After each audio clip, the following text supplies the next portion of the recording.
Hello, my fellow winners. And I call us winners not because we are winners at weight loss, but because we are winners at life, meaning we keep putting one foot in front of the other and work to become a better version of ourselves every day. So, welcome to the Weight Loss Winformation Podcast, where today I'm starting a whole series on GLP-1 medications. And I have a great, informative guest with me today. You've met her on my podcast in the past when we talked about gut health, the gut biome, and I learned so much from that and got great feedback. So, welcome back, Katie Chapmon. Thanks so much for having me again. Oh my gosh. So fun to be back. You're a wealth of information. I love talking to you. You educate me very well. And seriously, when Glad I talk to. about those episodes we did on the gut Yeah, biome, you explained those so beautifully. People were just like, wow, I could really understand what this cool. was about. Oh, I'm so glad. Yes. I mean, I think that's part of, gosh, taking a complicated topic and then being like, all right, let's think of it this way. And just, it helps us to better navigate ourselves and our health and what's going on. Yeah. So, as you may or may Yeah. not know, I changed the name of my podcast from Bariatric Care to Weight Loss Winformation because the landscape has changed in the world of weight Yeah. loss, which it has done for generations and generations, and most likely will for generations to come. Yeah. So, we have the advent of the GLP-1 medications. And so, I'm going to have a whole bunch of people talk about their knowledge from the perspective, in your case, of a registered dietitian. Going to have Yeah. people who have lost weight with just GLP-1s, people who have had weight loss surgery and are now taking GLP-1s. I'm hoping to have people from the um, pharmaceutical industry on here. Got a PA Yeah. scheduled who works in the bariatric surgery world and in the medical weight loss world. So I really Cool. want to inform people. And just for the sake of your history, give everybody a little Yeah. history of your work in the bariatric world, surgical, Sure. non surgical, as a registered dietitian. Sure. Yeah, no, absolutely. I'm excited for this series actually. Um so I've been a registered dietitian for 16 years now, and all of my career, my entire 16 years has been in some sort of weight management. So I was a nutrition lead for a very large healthcare center for bariatric surgery. So that was, all vitamin and mineral repletion and clinical kind of nutrition guidelines, and helping to consult on more detailed cases. And then also, within that time too, and I guess a little bit afterwards, when there was, let's say, newer medications for weight loss in comparison to the ones we have now. So like they were brand new back then. Mhm. And those were more of the oral, like pills and things like that. I had, for that large healthcare system, started to grow in their non-surgical weight management. Cool. So it's interesting because I have both, and this very long history of even like non-surgical weight management, Right. what's been in the past, and how we have evolved to today. And then I should say now I am in private practice. And so myself, my team, we see people for surgery and non-surgical weight management. So we get a sprinkling of both. I love that because you have experience in the whole realm of weight management. Yeah. And when you talk about the medications that were the new medications 20 years ago, what are you referring to? What was on the market and big back in the day? Yeah. Like if we think about it, it was like, so, right, like they made a prescription like of phentermine, which was Lomera. Sure. They did Closimia, Contrave, Yes, Saxenda, which is kind of yes. the precursor to like a Ozempic Wegovy now. So we had more, and it was more like kind of pill form and one injectable. And that's changed a little bit to now our injectables. And then Mhm. future looking, they're looking to create oral pill forms. So, Katie, I might be jumping the gun a little bit with this question, Yeah.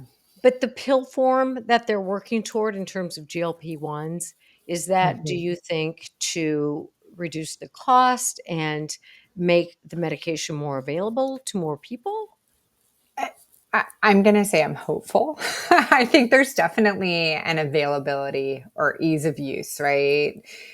Some people don't like to inject themselves. It needs to be Yeah. refrigerated. Yeah. I mean, there's so right going on out of town.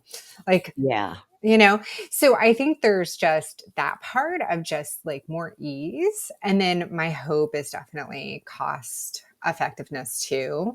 Mhm. I also think this is a really exciting evolving landscape. I do too. I remember when Contrave came out, and I have a history of having taken naltrexone for a Oh, different purpose, yeah, and it worked wonders for me, and I thought, "Oh my gosh, this is such a wonderful medication." I was like, "I wanna go work for these people." yeah, And, it's great for some people, but a lot of people it didn't work very yeah, well for. They couldn't tolerate it or whatever.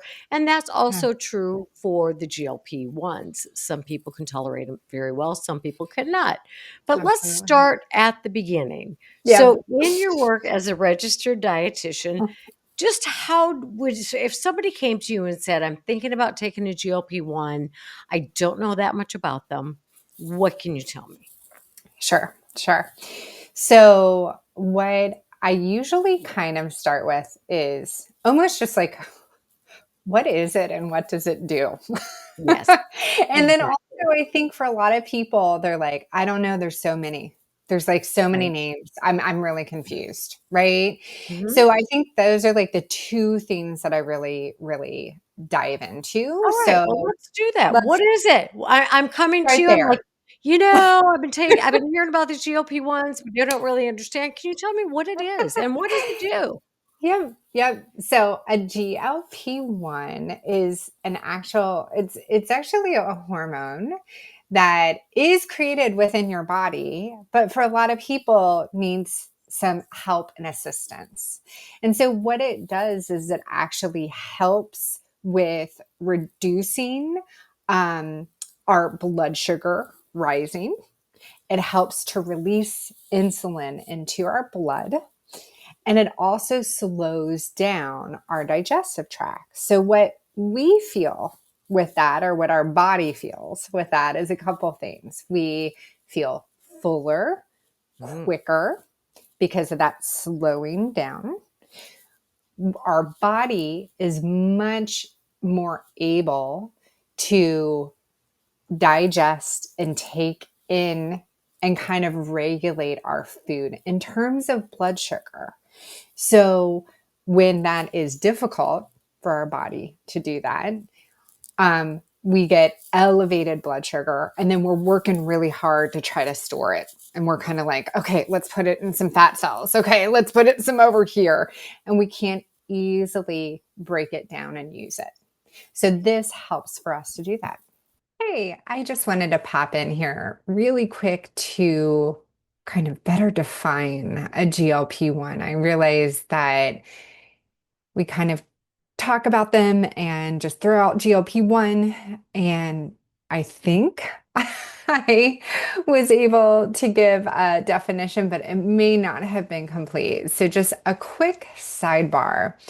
So, our GLP-1 medications are actually called GLP-1 agonists. And so, what that basically means is that it's not the actual hormone that we've isolated and bottled up and everything, but rather a medication that mimics the action of your body's natural GLP-1 hormone.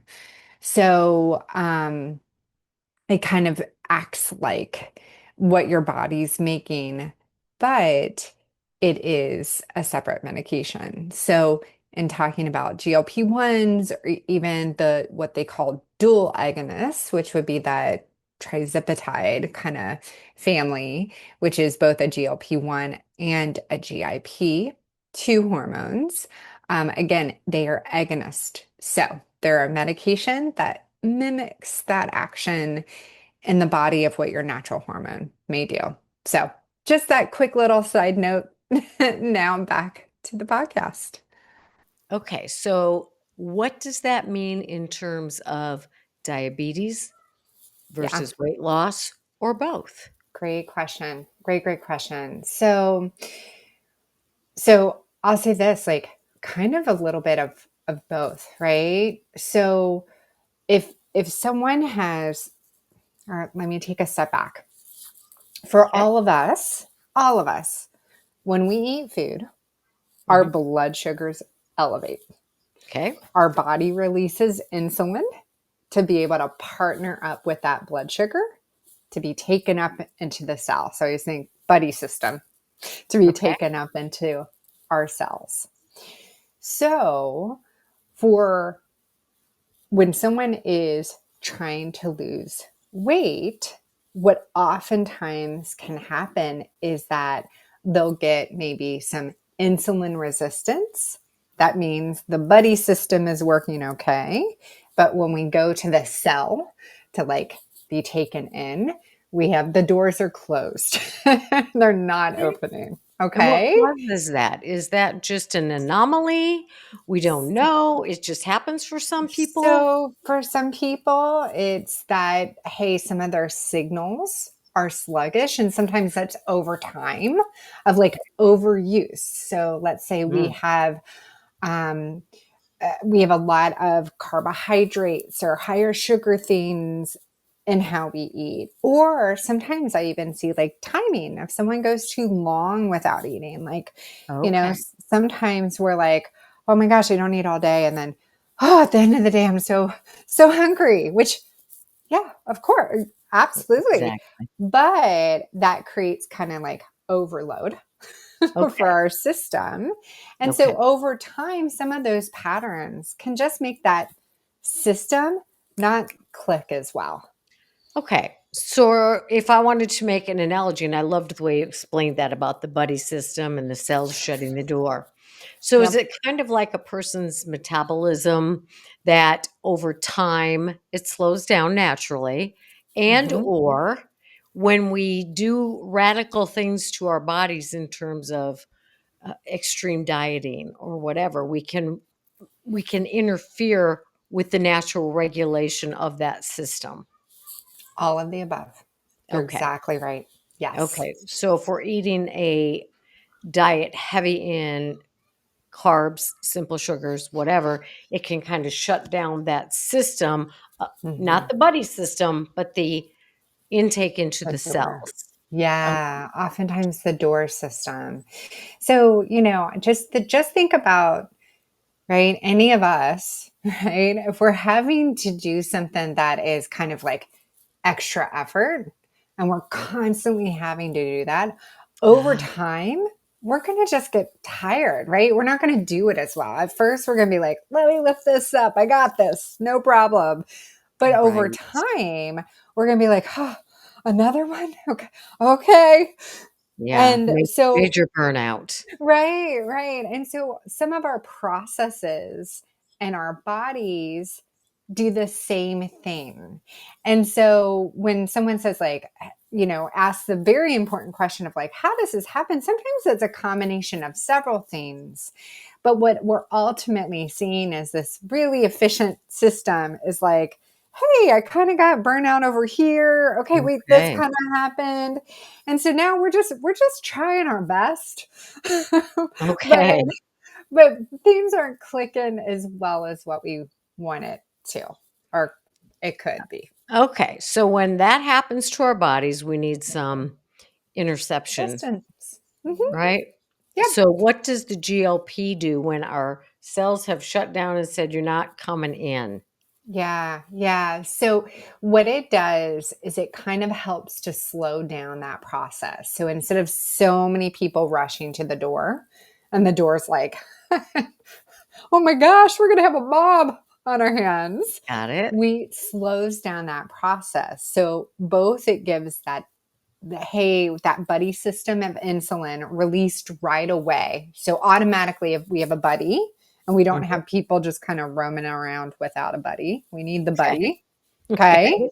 So it gives us the buddy sooner. And it also slows down how much blood or sugar in our blood, which is kind of the thing that's going to the cell with insulin. So it Okay. slows that down. So when it arrives at the cell, it's not a mob. it's a it's a single line.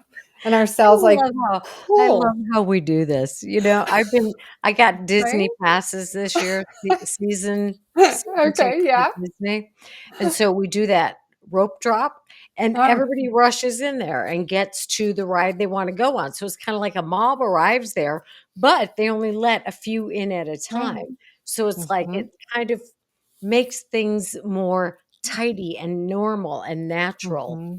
Yep. So So that's then what our this cells like, medication is doing. right. And then our cells like, oh yeah, okay, cool. One person. All right, come on in.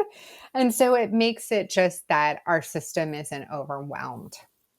And Okay. that's what that GLP-1 can help with. So kind of back to your original question, when we're talking about weight loss or diabetes or both, I'm going, the process is the same.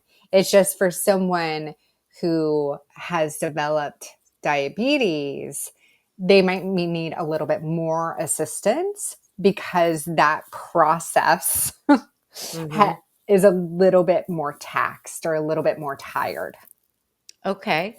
And so how does the GLP-1 help with weight loss? Just through that Mhm. slowing down of Yeah, through that slowing down. So a couple things that like kind of are thought, and I can say like the main mechanisms, and then kind of okay, also outside of that too, that they're kind of like, oh, this is interesting. This probably is part of it as well. okay, I think, love some of the newness, even though these have been around for several years now.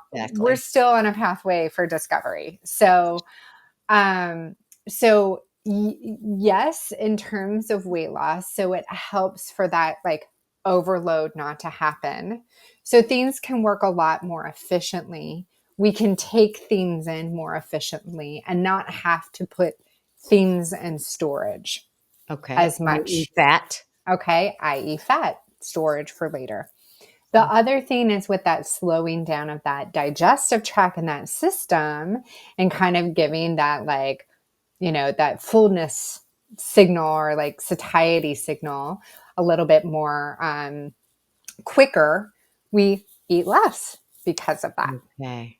So we Okay. have less intake and more efficiency. And so that's kind of let's say the bread and butter. And then I would say the Sure. other thing that kind of falls into this too, that they're really kind of noticing and kind of being like, this is probably part of it, is inflammation in the Okay. body as a whole. So they're noticing like improvement of like metabolic health. And so I go, the ability to break your fuel, i.e., food, Mhm. down and use it more efficiently. So I know I talked about blood sugar, and that's one way of breaking down and utilizing food. But as a whole, so we think metabolism as a whole, they're like, Right. wow, okay, it's helping to like lower that inflammation so we can utilize things more efficiently. And then also cardiovascular. So they're noticing like with someone's like blood vessels, and just think of like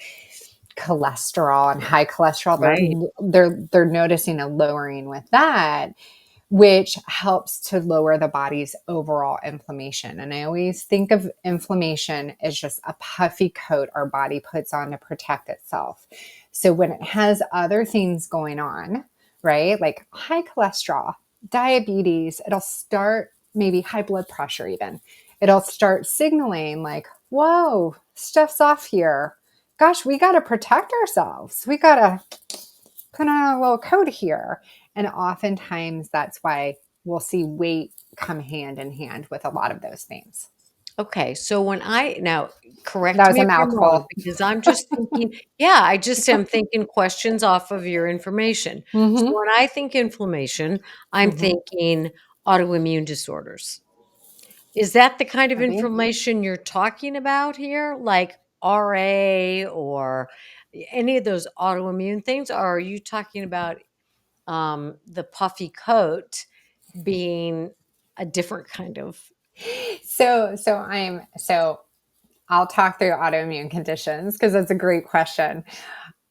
So a lot of times with our, like, let's say diabetes, or even those with weight or obesity, that actually will signal to our body just a low level constant inflammation in the background. So it's kind of Okay. like this, tape recorder in the background of like, Okay. hey, we're kind of just trying to protect ourselves. And when there's other things going on, we gotta be flexible, and we gotta make sure that the body's running as a Okay. whole. So it'll kind of do this signaling out to all of our cells to say, hey, we're gonna just have this little bit of inflammation part. Okay. Okay. So when we talk about autoimmune, because there's absolutely inflammatory condition with that. Hmm. So that is a very specific type of Okay. inflammation. So Okay. that is much more of the body signaling, hey, we're going to almost attack ourselves or work on ourselves. Yeah. And that's more of a, like, just think like attack mode Okay. versus like puffy coat. Let's just keep things safe. But also, it oftentimes results in what people feel is weight. Does that help? Okay. That does help. So I just want to clarify so people Yeah, of don't, course. Yeah. do like I do and maybe take a leap from, oh, GLP-1's going to help my RA. We're not talking about Mm, that. no. Mm-mm. Okay. Okay. No, we're not talking about that. There's not any evidence at this point to go, hey, there's a connection with there. And I say at this point, all new with everything. Right. Because there've been So a lot of spin-off discovery. discoveries with this. Yeah. So the other thing that I want to jump back to is one of the uh, misunderstandings about GLP-1s is some people say, well, they're so brand new. We don't know enough. They're so brand new, but they're not. They're not. They're not. And let's just say, like, the earliest form, if I look at the really, like, let's say, like, chemical compound or chemical kind of component, the earliest point of that was like a injectable like Saxenda, which has been, I mean, that's been like 15 years ago. Hmm. And so that is a glutide. So, and now we have semaglutides. That's a liraglutide, little bit of a difference, but it's a core component, let's just say. And so that's like 15 years. And then it's just like, oh, okay, well, we can kind of, yep, okay, we're seeing this is better. And then really, if I look at, like, just the newish, let's say, kind of semaglutide or even the tirzepatide, and I can break those down too. Um, that's really they've been probably in the past 10 years, and then FDA and brought to the market within the past 6. I mean, it's not, right, as new. It's just there was a lead up to it. Right. So, and approval and development for diabetes right. versus weight loss and stuff like that. But So the core has been core around and studied for 15. decades. Yeah. Yeah. For a Yeah, couple of yeah, those decades at least. those glutides, yeah, yeah. So, even orally and things like that, and injectable, like, they've been looking at that. That's why I was like, I know we worked with Saxenda, and that was, oh my gosh, like 15 years ago. And I was just like, that Right. was, and you have to think before that, like, that's when it was in development and study. So, I mean, we are talking decades. Yeah. Yeah. Okay. So they initially, and how long have they been using the GLP-1s with diabetes? Do you know that? Diabetes, I want to say, in the actual, like, semaglutide and stuff like that, the approval of that, I want to say, was like 5 or 6 years ago. Okay. And then and that's why a lot of times, let's say like naming, when people are like, there's so many out there, there's really Mhm. kind of two main camps. Okay, tell us about the two main. Yeah. So there's two main like kind of camps here. Um, and I'm going to talk compounds here. So one is going to be a semaglutide. Okay, Okay. we're talking chemistry. I am a little. Okay. It's I okay. promise we'll try to make this so simple. I promise. Um, so semaglutide, which is a GLP-1. Okay. So Okay. I just talked about GLP-1. It's a hormone, what that does in the body. And so we put it, we packaged it basically. And so we have semaglutides. So does GLP-1 equal semaglutide? Pretty much, because Okay. trizipatide is two things. So Okay. I sometimes, when someone is newly talking to me about GLP-1s, I'm kind of like, okay, let's just be like, there's a GLP-1, and then one that has two in it, which is trizipatide, which Okay. is a GLP-1 and a GIP. Okay, so I'm going to start with Okay. the one first. Okay. So the one, GLP-1, we have most commonly probably heard of Ozempic. Mm-hmm. Okay. And we've also heard maybe of Wegovy. Right. And so they are both semaglutide. They're both the same compound. Okay. Ozempic is approved for diabetes. Okay. Wegovy, same thing, but that's approved for weight management. Okay. So oftentimes, that's why I say oftentimes there's that, like, there's so many out there, and I'm like, okay, actually, that kind of is the same thing, a little bit different dosing on that, but the component and what it's doing is the same. It's just when it is approved for different disease states, weight management versus diabetes, we Mm-hmm. have to have different naming. Okay. That is what we have to have. Okay. But they're Got the it. same. Okay. Okay. And then we have on the other side, we have the two, which is a GLP-1 and a GIP. A GIP is just another hormone made in our body Right. that similar job in the body as a GLP-1. Okay. Okay. We have several hormones that kind of help in this whole blood sugar and kind of process. But we have trizipatide, which has the two hormones, or is called a dual agonist. Okay. And I say some of these terms just because sometimes it's thrown out there. So I'm always trying to be like, Right. this is what this Right. is. So with that too, it's trizipatide is that component, semaglutide, Mm-hmm. okay, was the other one. And then we have Zepbound, which Okay. is approved for weight management. Right. And we have Manjaro, which is approved for type 2 diabetes. Okay.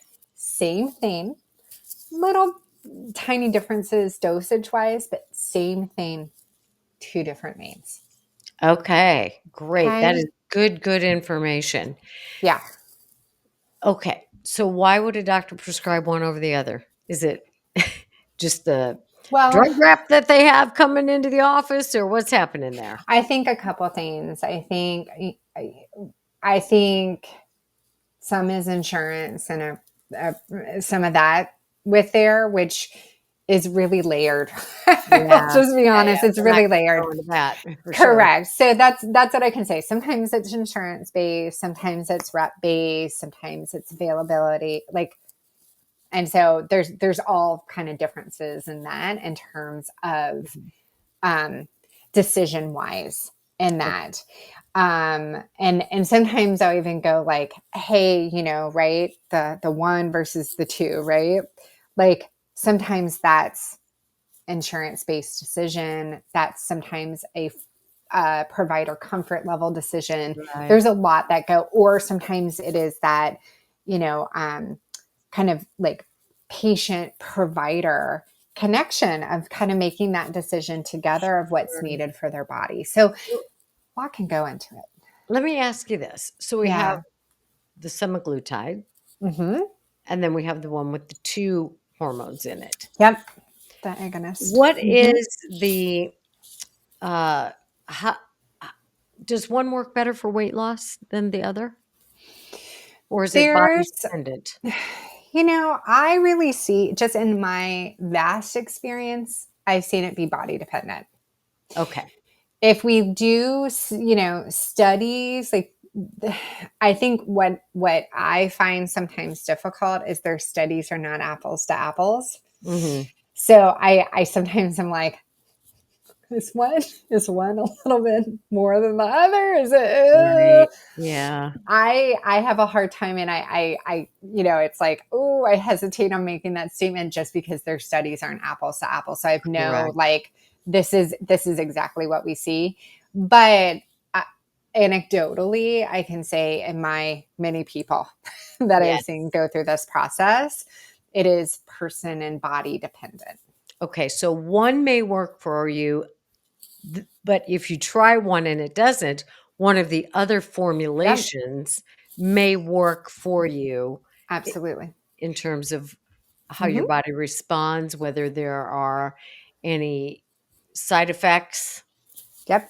Side effects, how you feel on it, how your body responds to it in terms of that weight loss or Mhm, maybe blood sugar control or cardiovascular control. mhm. And so that is definitely, something that if someone says to me, I've tried this and I'm working with my practitioner and we're noticing that there isn't this continued weight loss, or let's say weight loss in the way of, kind of expected or thought to be. Sure, The sure. one thing I will always say is that just like surgery, Mhm. medications are a handshake. So we still have to do our part with Mm, it. So one, I'll always kind of be like, hey, let's just check in, no shame, no blame here on this end, but let's just check in to see if we're like working in our handshake together with these. And then, but if we're really not responding, we might want to switch to something else for a different response. so you're a lot nicer than I am. So I might say something like, maybe the medication is doing its part. Are you? So the Potentially. handshake you're talking about is Yep. your lifestyle Yep. and the medication. Yep. And when we're talking about weight loss surgery, it's the surgery doing its thing. Hmm. What are you doing to assist? Yep. So Absolutely. the assist is critical regardless. Absolutely.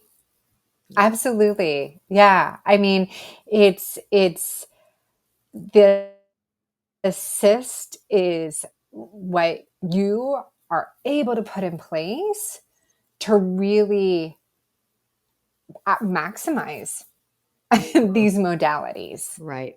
And So so that's what I was just, you're exactly right. The assist needs to be there. And that, like, when people work with me, that's why I'm always like, okay, yeah, let's understand what we're looking at. Let's understand what these medications are and what they do. But mhm. then also with that, let's make sure that we also are going to have the time, availability, effort, thought process. Let's continue to work on that so that we are assisting you to be able to assist with that medication or surgery the best way we can. Absolutely. So in other words, the gotta do's are the gotta do's, no matter how you're trying to Yep. keep weight off, lose weight and keep weight off. You've still got to eat healthy foods for your body. You've still got to Yep. continue to fuel your body on a regular basis. You can't starve yourself. You've No. got to get some movement in your body. You've got to eat the Mm-hmm. rainbow, get all the different kinds of real foods into your body Yep. so you have all the nutrients. Absolutely. You're Yeah. 100% right. Music to Yeah. my ears. So I want to come back to that and kind of end with that, but take home Sure. message in the middle of our podcast. Yeah. Don't think the medication or surgery or anything else is going to do everything for you. Exactly right. Like, It's a tool. it is a tool. And absolutely at the beginning, with like a new tool. It's kind of like, right, when we were little kids, we got maybe a new toy for Christmas. It was like the coolest thing and it did everything. And we played with it for hours and hours and hours Exactly. at the beginning. Yes. And the same thing, like when our body gets a new tool, it's like, oh my gosh, cool. Like this is doing all the things and we can do this forever. And the assist maybe doesn't look like it's needed as much there at the beginning. And that's Right. typical. But if we are looking, I always look at the long game for people. I Absolutely. want to think like 5, 10 years down the line, you're just like, oh, cool. I got this. No problem. Mhm. And so that's where that assisting part comes in and the gotta Mhm. do ems come in. Yeah. Yeah. So when you have patients share with you that they've had side effects, unpleasant side effects from the Yeah. medications, whatever Yep. ones, Yep. are there certain medications that you have found have more side effects? Are the side effects kind of similar just based on your body? Based on person. I've seen all across the board. I don't have a rhyme or reason. I've just Mhm. seen it based upon like some people are more, their bodies might be more sensitive or it might Right. show up in this way for them and not this way for someone else. Okay. So So, what are the kind of if there are typical yeah. side effects, what would they be? Yeah. So most kind of common ones are usually like nausea, vomiting, and then either constipation, diarrhea. It's more digestive tract Okay. related. I have seen some people that'll say they'll get like headaches or like body aches sometimes too. Really? Yeah. I like, again, I just work with so many different people that like, I'm like, yeah, I Right. kind of see different things. Mhm. Um, if you're working with someone that knows medications, there are Mhm. absolutely some things that you can kind of do to help mitigate some of these side effects. And again, it's body dependent, but I always kind of will, if something comes up for someone, I'm always like, okay, hold on, let's talk through this because sometimes it is like, oh, we could do this and that will help this. I love it. So what are some things people Yeah. can do for nausea or the diarrhea or Yeah. the constipation?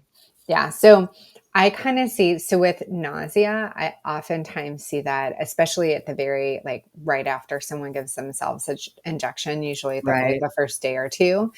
And what I tend to see is like hydration, a really big part of it. And even using like electrolytes can Oh, actually be really great. helpful Mhm, just to like, whew, it won't take it all away, but it mhm. definitely is like, oh, okay, makes it much more manageable. Eases that discomfort.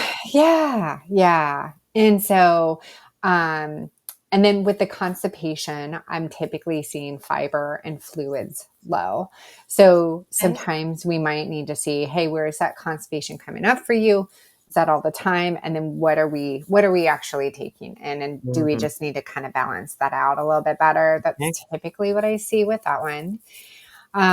For the diarrhea, it's interesting. That one I usually am doing a microbiome thing with, Mhm. and so I'm usually kind of matching up like a symbiotic or something to kind of help with Cool, that. cool. And then vomiting, what I found with vomiting is that, and this may be similar for those in your audience that have maybe had a previous bariatric metabolic surgery, is I usually see that with quickness. So similar to after surgery, if we go too quick, we Right, get that pouch gets full so right. quick, and because there's a delay in that like stomach to brain like letting you know, hold up, Oh, we okay. just kind of have too much and it has to go Oh, somewhere. And so interesting. yeah, so what I typically see with that is that for people, I'll tend to see that there's a quickness because right, with all of these tools, it happens to us physically kind of here and it doesn't Right. happen to us here. Yeah. So if we are like a quick eater or Yes. we're not and sometimes that hunger fullness signal, even with a kind of a GLP-1 or isn't as prominent for us, or we don't know how to tell what Right. that is. So we'll end up kind of delaying, and then we eat quicker. And Mm, then there's a delay here to here. And uh-huh. then all of a sudden things just don't have I a gotcha. place to go. That's interesting. So it's Yeah. slow your roll there. Eat more slowly and don't eat so much and learn how your body's responding. Uh-huh. Yep. Ah, Learning curve. Very much yeah, a learning curve. for sure. Yeah. I have had some people tell me, and others tell me differently. So some people will say, if you have diabetes, the GLP-1s will work for that to treat that, but you're not going to lose weight. But I've had other people who have used the GLP-1s who have diabetes and also lose weight. What's your experience? I same. And that's why before, when you kind of were asking like, what's better? Which is this? What do you Yeah. see? And I'm kind of like, it's body dependent. Yeah. I've seen the same. I've seen the same of just of, that GLP-1 has really helped someone with their diabetes and that internal blood sugar control. And that's worked really, really well for them. Absolutely. But in terms of weight and weight loss, that's such a very, very, very, very slow burn for them, Yeah. that they go, I'm not experiencing this in the way or that I've seen other people experience, or what I've Mhm. heard, on Mhm. searches or whatever. Right. Right. And so I definitely have seen kind of both. Mhm. And it doesn't mean that there's not possibility. We might want to relook at the tool, the type of tool, but then also our assist too. And we might want to Exactly. explore a little more and just Yeah. be curious. Mhm. Let's Yeah. see. Yes, play around with your lifestyle changes and play Yeah. around with when yeah, how much you're eating and what you're eating, that sort of thing. Yeah. So, are there any specific and this word was the hardest word for me ever. I don't know why I could not say contraindication, but Oh, I can now gotcha. say contraindication. So people who absolutely should not take it. Are there any symptoms or comorbidities, or are there people who should absolutely just not take a GLP-1? Sure, sure. So if someone has a history like pancreatitis, thyroid cancer, definitely there are like contraindications for that. Pregnancy, breastfeeding, Okay, contraindications with that. good to know. If someone has severe like GI disease, I would Mm, be thoughtful with it. mhm, It's not a full like yes or no, but I would be right. definitely thoughtful with that. And then also the other thing that I will tell people to let their provider know as they're discussing this is if they've had gallbladder issues like gallstones, Mm, mm, because we also oftentimes see gallstone development okay. when someone rapidly loses weight. And Mm, so if you have a history of that and are going forth, like we want to make sure like we're kind of closing the loop and also being on the same page, because if something does come up, we have all the information. So, yes, and I you just know, wanna reiterate that. Gosh, be yeah, honest with your providers. yeah, Please be honest with your providers because, yeah, sometimes, like, somebody will say to me, "How could you possibly clear this person for surgery?" It's like, "Listen, I can only go by what a person tells yeah, me," you right, know? And right. that is the truth. So if you've got some of these things, make sure you're very upfront with your providers about things because your providers wanna keep you safe. Yeah, yeah. It's exactly right. And I just think with this too, it's not that it's like a, oh my gosh, no, or we can't do anything. It's just like, gosh, this might not be the best fit. And maybe let's do this, or maybe let's approach it differently. Like I just, because gallstones, they hurt. Right. And I'm just always just in my head, definitely for people, I'm like, oh, I want everything to feel like really well. You're doing stuff for your health, and I want it to feel Mhm. like great the entire time. And Yes. so sometimes if we have, just a history of things, it just might help us to make a different decision. Or if we're going to make the same decision, we might go, okay, we're going to go slower with this, or maybe we're going to stay on the same dosage for a little bit longer versus working up on a dosage. Right. So there's some different things to kind of think through. Okay, so you may or may not know the answer to this, but when you talk about Right. pancreatitis and thyroid cancer, Mhm. do people do these GLP-1s cause this or exacerbate existing conditions? So and I'll do my caveat that I'm like, I don't know the full answer. From my understanding is that with someone with a history of pancreatitis, so just think that, so I'll say one, doesn't cause this, but has an exacerbation. Okay. So pancreatitis, your pancreas is who releases insulin. And Mm, mhm. if you have a medication that's helpful for this GLP-1 to release insulin from the pancreas, and that pancreas is already having some difficulty, Right. right? It could just make it worse. So that's where Mhm. there's like, hey, there's indication, and especially with like the thyroid and the thyroid cancer, not that it causes cancer or anything like that, Mhm. but we oftentimes, our thyroid really helps with so many different processes in our Right. body, and especially a Right. metabolic process. So as we're, doing stuff to help with our metabolic processes, Mhm. we want to be thoughtful about that particular organ. Right. So yeah, Yeah. it's you got to be careful, talking to the listeners about not saying, Yeah. well, this causes this. Yeah. That's not what we're saying here. No, Now, not at all. again, research is ongoing and will be for decades, but if you have these conditions, make sure that you Yeah. tell your provider because it could make them worse or it could cause a flare up or a trigger.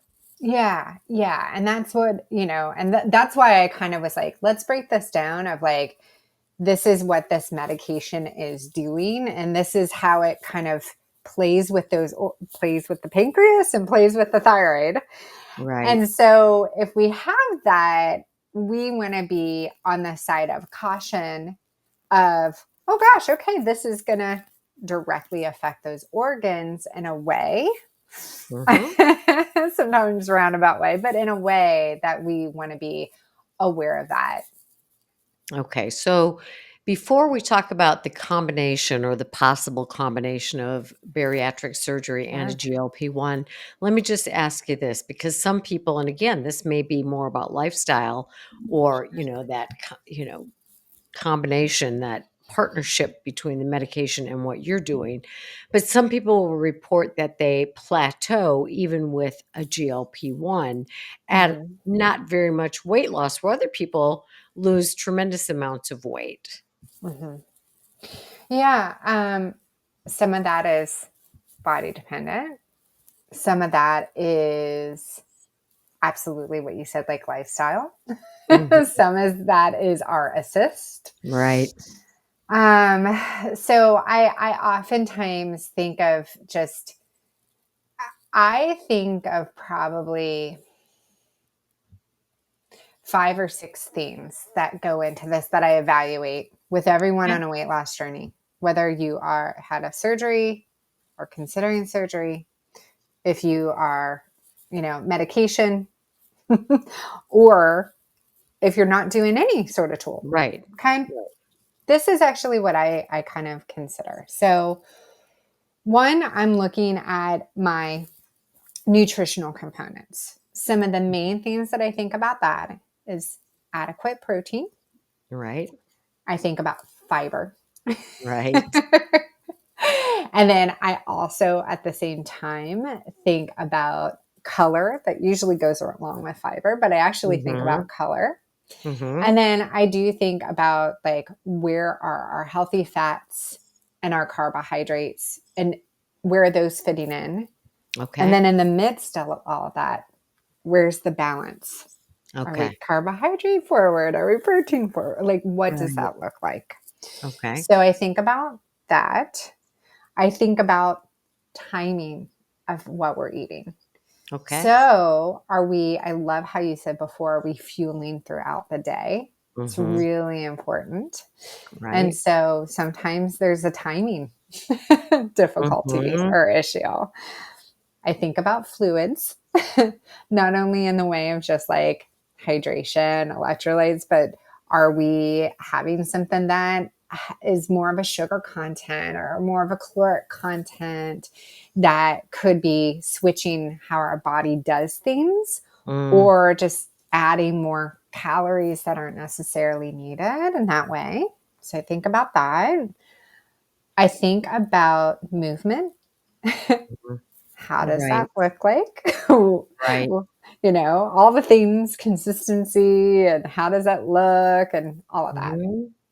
And then my last two that I think about is I think about sleep Oh, for sure. and I think about stress. And not that you will Yes. never have stress, but Right. do we have very effective ways to keep that Mm-hmm. in balance or at bay? Mm-hmm. You know, we're going to do an entire podcast on those 5 things because when Oh my people gosh, think about great. weight loss, so many Yeah, people don't consider stress and the cortisol and the effects of the cortisol on the body, and they don't think about the amount of sleep we get and how that affects our weight. So let's do a whole podcast great, about that. I would love that. Awesome. great. Okay. So the GLP-1s Mm-hmm. are really have kind of dominated the scene in the last year. Yep. So in my practice, what I have seen is that people probably would prefer to try a medication before opting for a surgery. And what I've seen is that the people now who are looking to have a surgery, most of them have tried a GLP-1. And for whatever reason, either cost or availability or it doesn't go well with Sure. their body, are opting to have surgery. And then I've had people who have had surgery years and years ago who are supplementing or adding a Mm-hmm. GLP-1. So talk about your experience with that and your thoughts on that. Yeah, yeah. Quick sip. Um, so I've also seen the same thing in my practice. So to where someone is trying a medication before opting to have surgery. And then I've also seen someone who had surgery or people who have had surgery and then opting for medication later. Um, I think that right, obesity is a chronic disease. Correct. Okay, so our thought around it is, hey, we might have to have several modalities to Correct. assist with it. And we're trying to work on that match Mhm. Mhm. and work on how well we're assisting with it. Correct. And we're human, so that can ebb and flow. Right. We it's okay. We're human, but we might need assist with our assist. I have some people that Right. just love to check in with me every quarter just Mhm. to be like, I want your assistance to help with my assist Yes. on this. And I Yes. go, perfect, great, just so Mhm. we can keep our eyes and brain, and if something's off, we have opportunity to tweak before Exactly. it snowballs. Right, and just to kinda add to what you're saying Yeah. and then get you back on your Yeah. track, I hope I didn't No. steer No, you you off. didn't. No, no, But you're our bodies are different too, especially, women who go through, absolutely. your menstrual cycle, and then you go through Mhm. perimenopause, and then you go through menopause. So you may need Yep. different things at different stages of your life. Absolutely, absolutely, and I'm so glad you mentioned that too. I mean, right? If we have, I'm always thinking like surgery is kind of that, not to make of it lightly, but surgery is one day. Right. So and then true. and then we have all the other stuff that's going to continue to happen and continue to evolve as our bodies evolve. And so both for males and females, I mean, we have an Absolutely. evolution of what's needed differently. And I can say, like, so practicing dietitian, if someone is like, oh, I'm coming to me and they're 19, and if Mhm. someone's coming to me and they are 52, my information is going to be really different. For sure. For And sure. just to support what's happening at those different times. Yes. And so that's why I just, if I look at, this whole space, I'm like, oh, obesity is a chronic disease. Right. I love that we have several more tools now in I this know. space. I'm really excited about that. And I want people to look at it in that frame of Yeah. reference. It's Yeah. like one thing doesn't work for everybody, and that is No. true with so many things in life. There are different medications for all kinds of different things. And one Yeah. of the things that people say, and we'll talk about this and then kind of wrap up, Yeah. but Yeah. is you have to be on these medications for the rest of your life. Well, that may or may not be true, but there are also other medications that Mhm. I'm on a blood pressure medication. I doubt I'll be coming off of that medication. Yeah. I'm not overweight. I exercise regularly. I do all of the hand in hand things. I don't Yeah. drink alcohol. It's like I Yeah. do the things to lower blood pressure that I can do. Genetically, I can't change it. So I Mhm. may be on medication for the rest of my Yeah. life. So I don't know why people make such a fuss over you have to be on these medications for the rest of your life. Yeah. Yeah. No, and I mean it's one it's I see that come up where people will talk through that and I'll go may or may not. I mean, from what we've seen study wise, yes, looks likely. Mhm. But if we're looking at management of a disease, we want to help to manage that disease. Exactly. And, I think the other thing that comes up, and I'm not sure if you see it in your practice, is like there's oftentimes this feeling of failure that comes up Yes. around all of this, in whatever way, shape, or form. And Mm. and so I always want to say that out loud because I'm always like, okay, no one's failed. Like our bodies are doing things, and sometimes they're kind of like shifting because they're kind of like, oh, I got the message to this, do this instead. Correct. And that could be related to so many things, and some things that are even not in your hands. You can't change your Absolutely. genetics. You can't Absolutely. change maybe epigenetics. You can't change maybe a certain, something in the past, or a shift in, a shift in environment, even. Like there's some Mhm. things that, like, and it could be a little bit of everything that wasn't exactly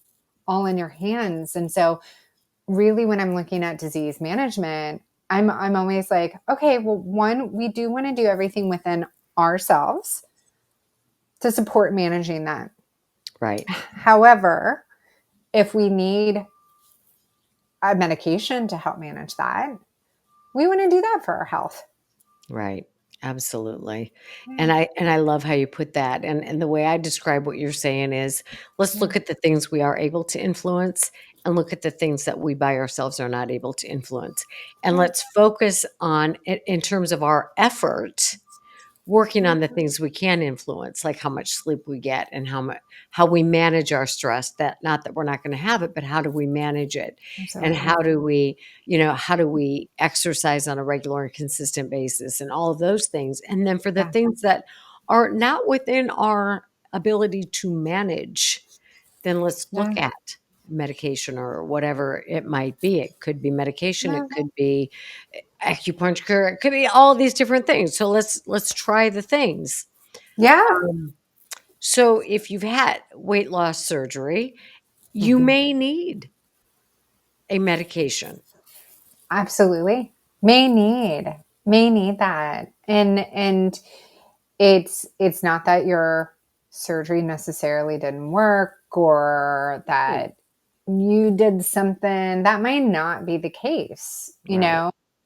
Um, I'm a curious person, so I always tell people I look at everything with curiosity and I Mhm. go, okay, let's look at all the different things and just be curious about it. Mhm. That's all Mhm. we're doing. Right. And to see if we need to tweak things. Right. But with any sort of chronic disease, we might need assistance on several different avenues. Absolutely.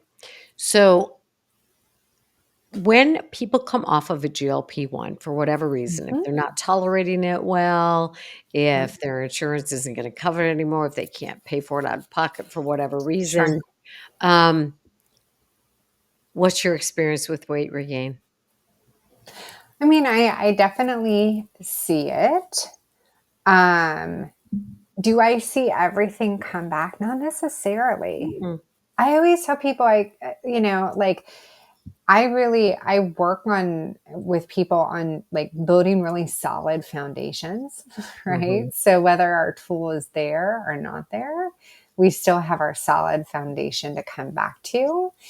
And so I like I'm always kind of definitely going, okay, we have our foundation in place, which makes it a lot easier when coming off a GLP-1 to keep some of those, maybe signals or things at bay. And if we go back to the very beginning of our conversation, where I kind of was like, oh my gosh, overload sometimes with Yeah. our Right. cells, Right. if we build our foundation and we're like, oh, well, we're not overloading our Mhm. cells anymore, for Mhm. example, then we don't slip back into that, like, oh, our cell needs this so much extra assistance, let's say, for example. Right.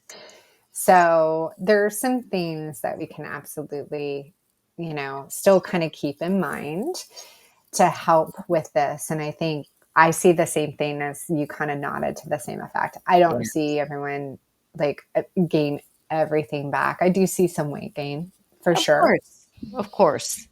but I I I don't think see it like yeah, totally agree with you, and when you're talking about the solid foundation, I think you're talking about those 5 things that you yeah, mentioned, right? And if we can yeah, establish, no matter what you're doing to assist in the process of weight loss and weight yeah, maintenance, yeah, if you establish that healthy foundation of healthy lifestyle to the best of yeah, your ability, the things you can influence.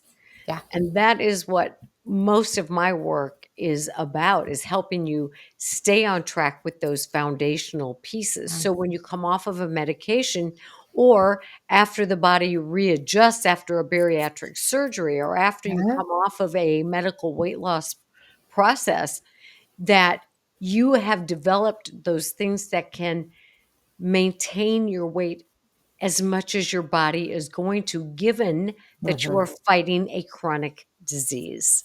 Yeah, The things you can absolutely, influence versus the things you can't. So, absolutely. yeah, Yeah. absolutely. S You've been wonderful. The way you describe things is so helpful. So Oh, GLP-1s are not an enemy. They're not the be all and end all mm, either. no, no, on both sides. Like, I mean, yeah, and I think just the more conversations that are had and in conversing with, practitioners and especially I go practitioners that know this space because not every practitioner does.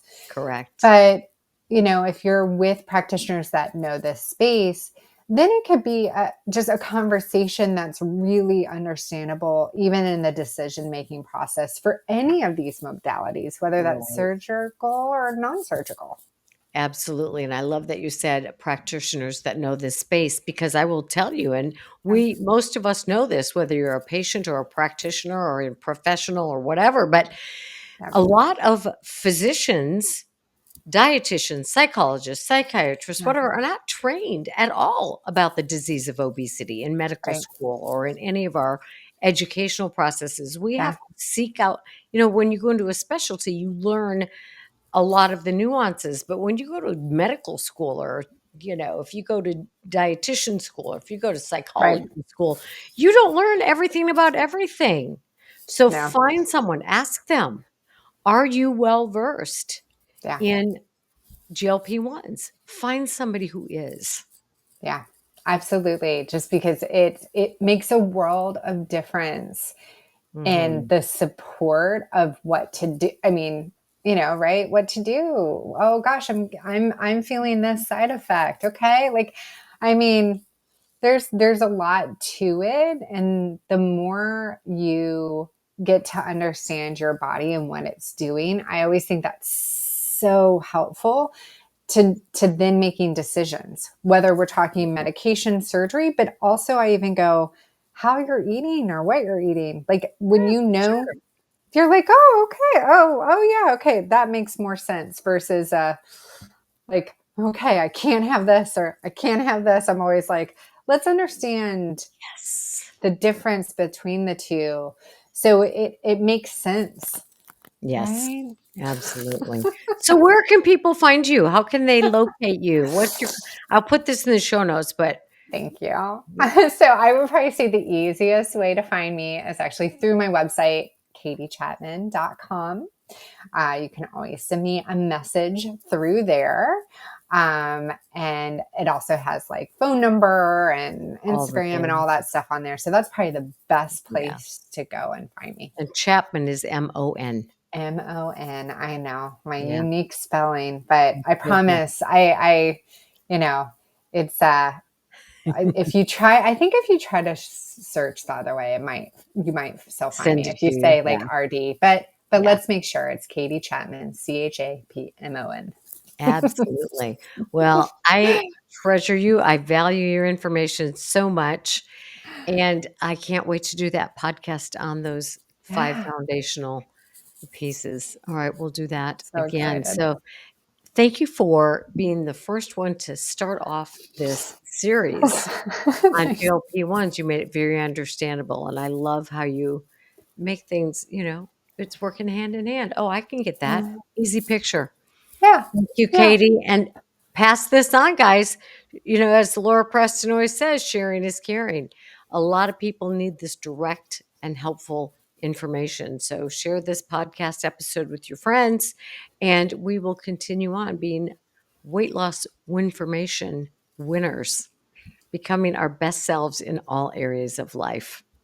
All right, Katie, thanks again. I'll talk to you soon. thanks so much. Bye, Bye. everyone.